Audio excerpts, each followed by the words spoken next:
Hello my queens and kings, unfortunate news today. So Chris Tyson, who was part of Mr. Beast's team, biggest YouTuber on the platform, has caught the PDF virus. And Mr. Beast has come at the end of an era that I had idolized, right? YouTubers who kind of came from nothing and made a name out of themselves.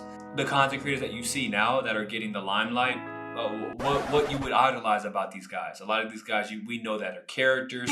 We enjoy them for being entertainment, not really something that we idolize anymore. If I was a kid watching this like I was 10 years ago, damn, I don't think I would have sacrificed everything I sacrificed to do content. It's unfortunate that this has been the year of exposing PDF files, and it's sad to see, right? To see a tag on the lines of Mr. Beast. Someone that's been a part of so many amazing things, so much money he's given away, so many lives he's changed. To see such vile information tagged on the hip is really sad to see. So before we watch the video, let's look at a couple tweets. Chris Tyson has been outed as a pedophile. The fact that she then went and deleted everything off her account just proves it was true. She just set back the trans community 1,000+ years. Let's listen to this clip.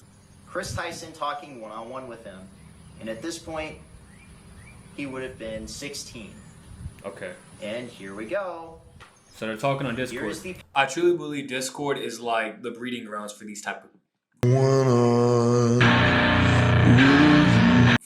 of files. Picture of them meeting up together.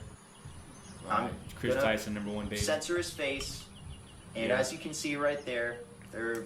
Wait, where's Chris? Oh, I forgot. That's how it used to look. Chris Tyson was talking to this guy since he was 13.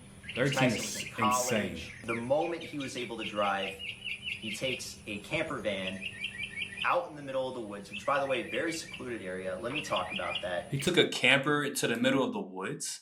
I like this, nigga.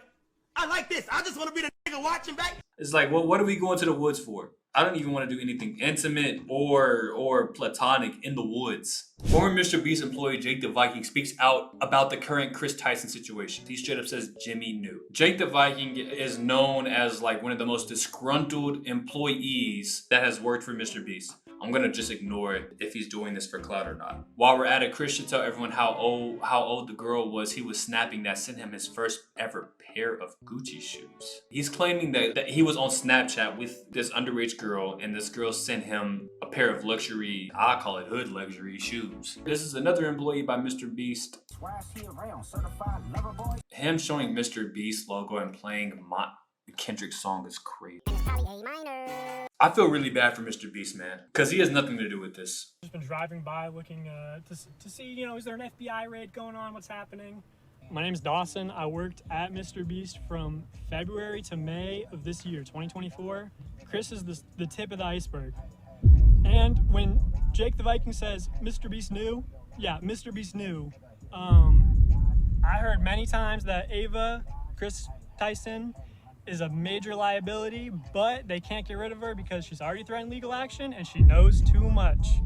And when all this information comes out about everything that she knew, everything other people know, I promise you on everything Mr. Beast has done.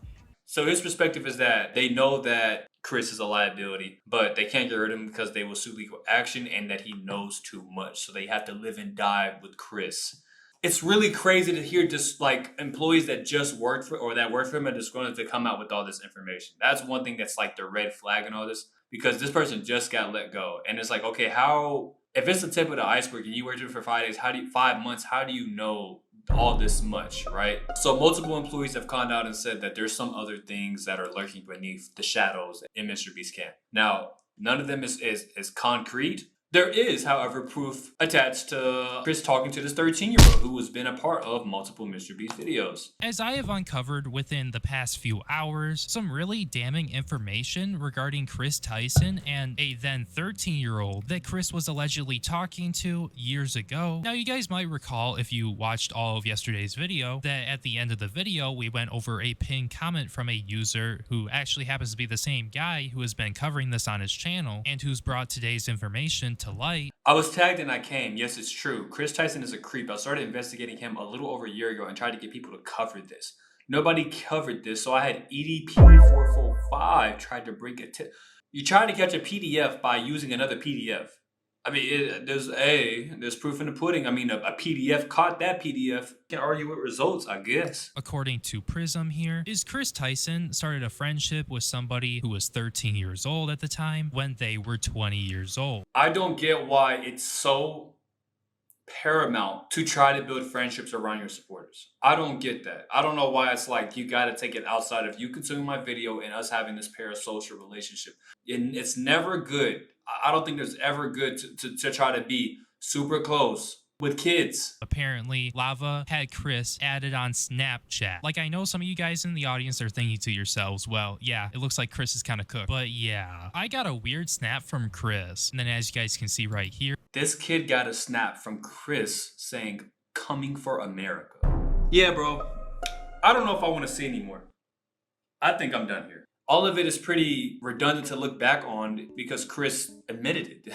He made out a tweet saying, yes, I will not excuse my actions and I will no longer be a part of any production or any work with Mr. Beast. What I feel like that we all need to take away from this is that we need to have a real life conversation with us as viewers. Listen, I'm just like y'all. I'm part of Gen Z. I grew up watching YouTubers, but now it's getting to the transitional point that now Gen Z creators are now making content for Gen Alpha. I don't think that it's okay to be adding people on Snapchat. Any fans. I don't think you should add any fans on Snapchat. How do you treat your social media? Do you treat your social media as, hey, just looking for random people to talk to all day? Or do you treat it as like, this is just like another way to post my content? That's what I look at my social media as in general. A lot of my DMs I do not open, but I'm never gonna be checking my DMs all day or like, hey, let me add you on Snapchat. Snapchat and Discord is like the breeding grounds for these type of people.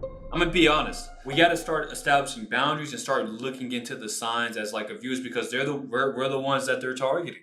And they all are within sheep's clothing, right? And they're also the ones that prioritize making kid content. It's like, bro, when you make it to where you want to be, and the first thing you think about is talking to some kids, it just shocks me, bro. It just shocks me. It really does. Instead of going band for band, video for video, really making content that a new generation can appreciate and grow to be like, yo, you are a part of my childhood. Instead, you want to go minor for fucking minor. Why are we doing this? Why is it so hard to talk to people that are your age?